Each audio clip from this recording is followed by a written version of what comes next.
तर अभिनेते दिग्दर्शक महेश कोठारे यांनी आज शिर्डीत साईबाबांच्या समाधीचं दर्शन घेतलं। माहेरच्या साडेसाठी अजिंक्य देव ऐवजी आपल्यालाच संधी मिळाली होती, मात्र वेळ नसल्यानं करता आलं नाही, असं साई दर्शनानंतर महेश कोठारेंनी आपलं मन मोकळं केलेलं आहे।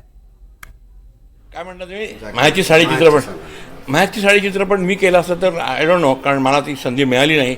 वास्तविक त्या चित्रपटाचं जे ओरिजिन होतं, गुजराती चित्रपट होता माहेरनी चुनरी, त्याचे जे लेखक आणि त्याचे जे निर्माते होते त्या दोघांनीही मला त्यावेळेला सांगितलं होतं धूमधडाक्यानंतर का महेशजी तुम्ही आमचा हा चित्रपट मराठीत रिमेक करा, हा खूप गुजरातीमध्ये खूप हिट झालेला आहे। आणि गंमत म्हणजे त्या माहेरनी चुनरीमध्ये जो रोल अजिंक्य देवनी केला तो रोल मला ऑफर झाला होता, आणि केवळ माझ्याकडे त्यावेळेला तारखा नव्हत्या म्हणून ते मी करू शकलो नाही, कारण ते माझे निर्माता आणि लेखक दोघंही माझे खास मित्र केशव राठोड आणि आणखीन ते आमचे निर्माते आमचे इतके चांगले मित्र। त्यांनी मला सांगितलं का तू कर, पण कसं असते ना, शेवटी ईश्वर इच्छा असते।